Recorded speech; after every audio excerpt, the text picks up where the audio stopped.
Hello everybody, welcome to the video. Today I'll be talking about LEGO Ninjago Season 11 Secrets of Forbidden Spinjitzu, as well as LEGO Ninjago Season 12 Prime Empire. Season 11, or Secrets of Forbidden Spinjitzu, is split into two parts, the Fire Chapter and the Ice Chapter. The Fire Chapter was first released in late June 2019, and the Ice Chapter was first released in late November 2019. The season as a whole was released to Netflix in early November 2020. I'll be referring to the Fire Chapter and the Ice Chapter as seasons in their reviews, but know that when I say season, I'm saying it with quotation marks. I don't want to get too technical with terminology, so just bear with me when I refer to both these halves as seasons.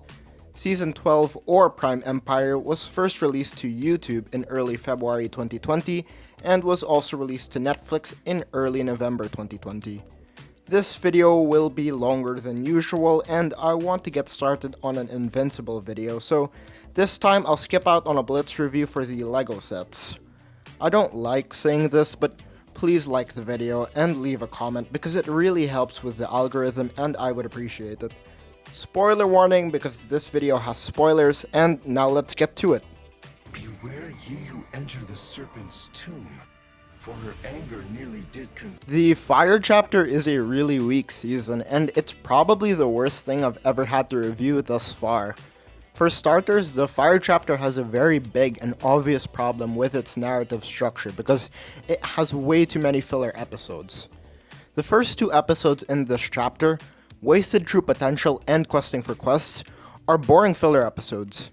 I know that the episodes are only 10 minutes long, but the two episodes feel like one somewhat cohesive episode split down the middle. Other filler episodes like the Explorers Club and the News Never Sleeps are placed in between episodes that try to advance the plot. These episodes kill whatever forward momentum was present in this season, and it makes the whole thing feel slow. Then there's Belly of the Beast, an episode dedicated to a giant beetle subplot that was added in last minute. I don't like filler episodes, but I'll give them a pass if they're at the very least entertaining. These filler episodes are boring and they don't add anything new to the season.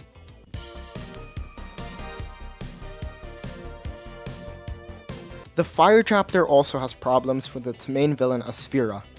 Asphira is a really lame main villain, and someone needs to throw her a dictionary because every time she calls Master Wu a treacherous deceiver, it's always in the wrong context. What Master Wu did in the past wasn't deceit in any way, shape, or form, but that doesn't bother Asphira because she is a vengeful dumbass. It's not like Master Wu is any better though. He's more mean-spirited towards the ninja in the early episodes, and he's the one who forces them to go on this pointless adventure in the first place. Had he let them enjoy a peacetime in the monastery, he wouldn't have had to deal with dumbass Asphira, because the pointless adventure that the ninja go on is what frees Asphira from imprisonment.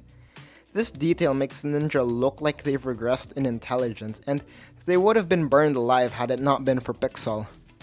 The season expects us to forgive Master Wu when he's being apologetic, but it's hard to do so when he's the one responsible for the situation. Clutch Powers is here. He's annoying. I don't have any personal attachment to Clutch Powers. I've gone over this in my The Island video, but yeah, this arrogant characterization is probably an insult to some nostalgic Clutch Powers fan. The Fire Chapter sucks. The season has way too many boring filler episodes, and it has no redeeming qualities. Thank you, Fire Chapter.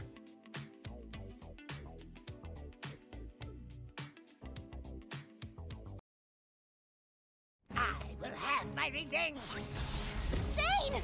I banished him to the one. The Ice Chapter is a definite improvement over the Fire Chapter, but it also shares the same main problem.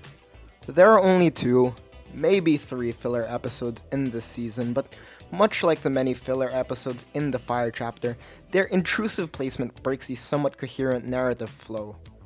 I like that there's an end goal that the ninja have to work towards because it gives the season some well-needed direction, but the nothing filler episodes make it hard for me to get invested. These episodes pull you out of the current narrative, and their Ninjago City setting doesn't align with the more prominent Neverrealm setting. The season also does this style change during exposition scenes.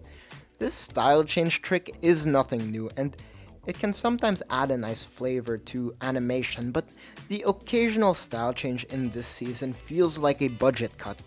I don't want to insult the animators because I can't draw for but the 2D animation style looks very cheap. There are some positives to this season, so I might as well go over them. Like I said before, this season does have somewhat good direction, and the Neverrealm inhabitants like Akita and the Village Elder make for decent one-off characters. Zane and his maybe secret role as the Ice Emperor was a decent twist. It's embarrassing because I feel like it took me way too long to piece together everything, but the reveal does make me feel anger towards General Vex, who is an otherwise boring villain. The Ice chapter is better than the Fire chapter in every possible way, but so is every other Ninjago season. It's the obvious better half of Season 11, but it's still very problematic.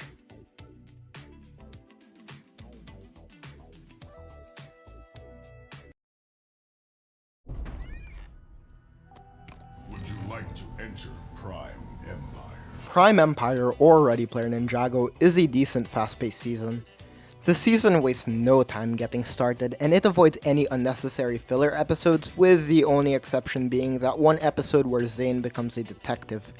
Other than that, this is one of the better instances where Ninjago maximizes its new shorter runtime. The ninja are always doing something relevant in each episode, and like the Ice chapter, there's a very clear and obvious end goal that they must reach. I also like how action-heavy every episode is. It is limited by the fact that this is Ninjago and therefore the action can't be anything remarkable, but the non-stop action that forces the ninja to participate in challenges ranging from death races to platformer games is what makes the season feel eventful. I am surprised to see Jay as the focus ninja yet again, but he works fine in his second time around. He can sometimes be an annoying comedic relief character, but like I said, he's more than tolerable.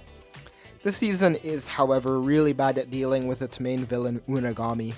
It's hard to sympathize with Unagami because Unagami is just binary code with added appendages. I don't feel any remorse for him, and yet the season feels like it wants you to side more with Unagami as compared to Milton Dyer. That's not to say that the whole Milton Dyer mystery subplot was interesting, because it's not, and it feels like it goes nowhere. I didn't like the subversion that was pulled, and his relationship with Unagami is again not very compelling. The season also does nothing with Scott, so why include him in the first place? He has an interesting backstory that should have been explored further, but yeah, like I said, the season ignores him for the most part. Ready Player Ninjago is a fine season. Its fast-paced and constant activity makes it easy to enjoy, but it has some problems with the more villainous side. The next video will be Invincible related, so stick around for that one. It should be released on Friday, but that's me talking. Leave a like, comment, and subscribe if you want. I'll see you then.